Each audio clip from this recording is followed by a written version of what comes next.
Okay, so today we're going to be working on our spacer for our spindle head. It's going to be 1 inch thick, maybe 1.125 inches. We'll see. It's a 6-inch diameter, so it won't fit in my 5-inch chuck. So I've got it in my 4-jaw chuck here, and I'm just going to indicate it and get it into the center. What I like to do is get it as close as I can and then set it, turn it 180 and see where we're at. We're about 14 thous off, and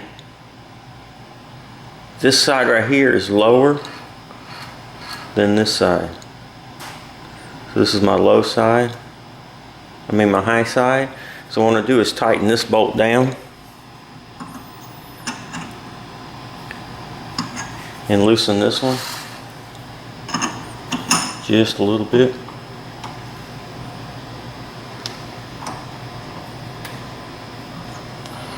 Loosen this side, tighten this side, loosen this a little.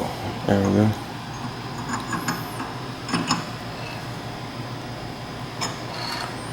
Recheck it. Okay, now we're at 90.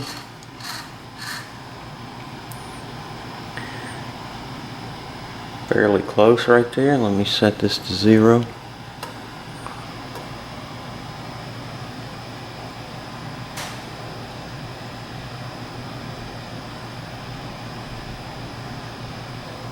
Alright, that's fairly close.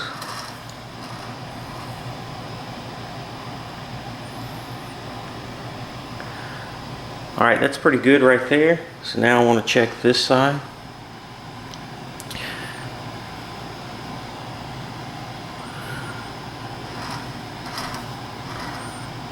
Okay, so this side's really high.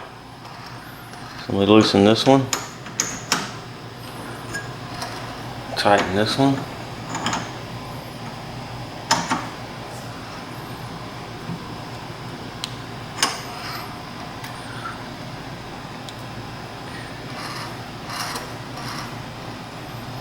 Okay, need a little more. This is still, this side right here is still low. Let's check this again. Okay, about 4,000. Pretty good.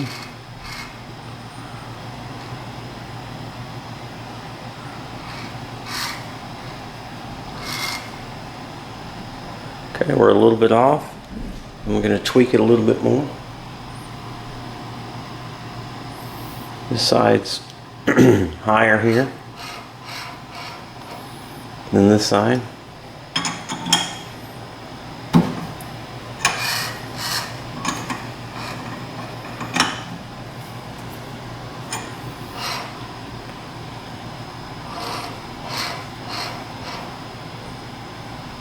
Okay, that looks pretty good.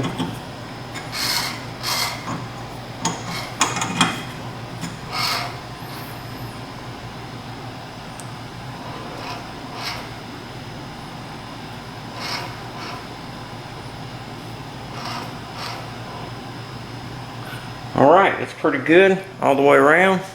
Now that I've got that indicated and centered, we can start turning.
turned out pretty good.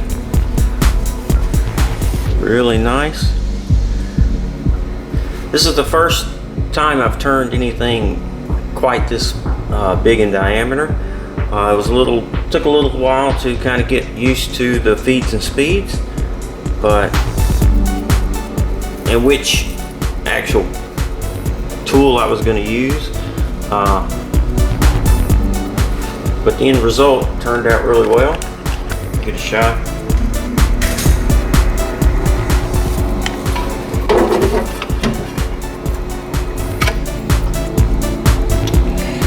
Get a shot of that. Really smooth finish. Got a nice little chamfer right here. Really nice. Alright, so this is the side that's facing the gear box, and we're going to turn this around, get it put back in here, and then we're going to run the side that goes up against the column.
Well, we finished up our spacer.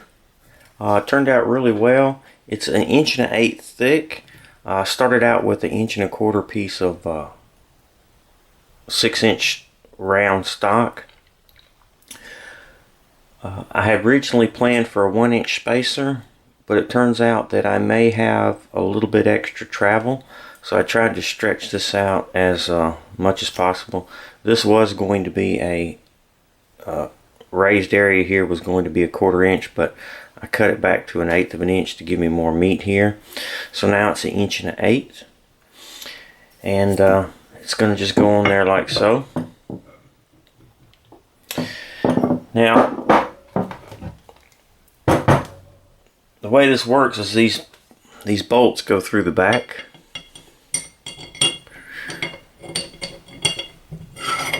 And they just slide around so that you can rotate the head. I'm not too concerned about that. I doubt I'll be rotating the head. This goes in to connect to our ball nut mount, like so. And then our spacer will go on.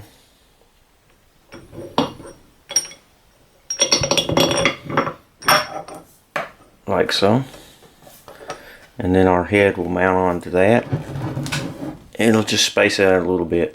I've seen these spacers, 2 inches wide.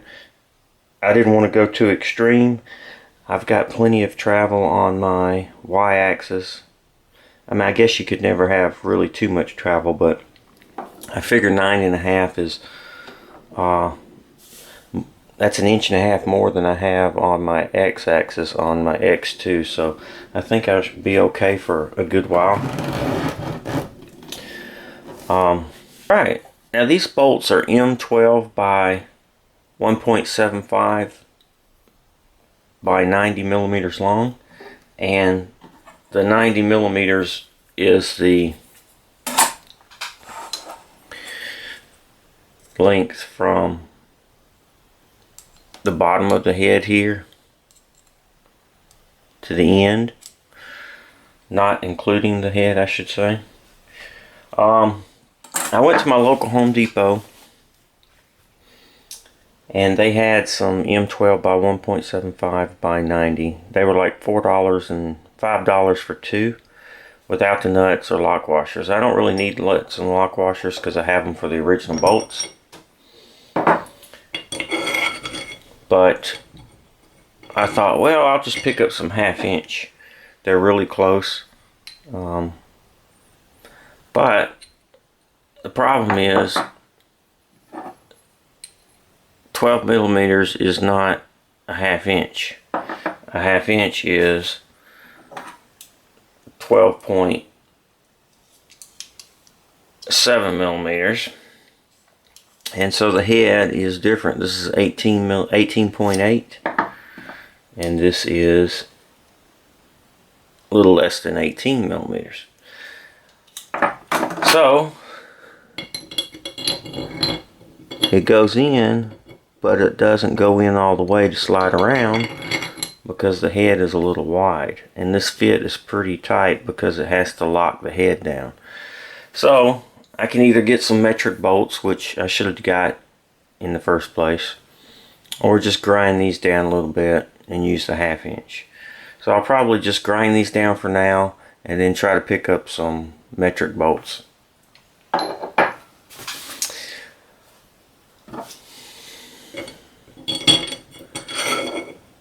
But I think it's going to work just fine. That's the way our spacer is. I did get a few fittings in for our oil passage. And so this one right here I can go ahead and mount up and get the Z-axis mounted. Probably gonna put the mill together while it's on the dollies, and then I'll probably have to take it apart again to move it one more time, but to get it back in its home spot. It's going to be taking the place of the X2, and so I'll have to move the X2 out, and I just don't want to do that while I'm still trying to use it. So that wraps up the spacer video. Please feel free to make suggestions, ask questions, and leave comments. Thanks for watching the video. Please subscribe to the YouTube channel. Thumbs up if you like the video. And most importantly, be safe.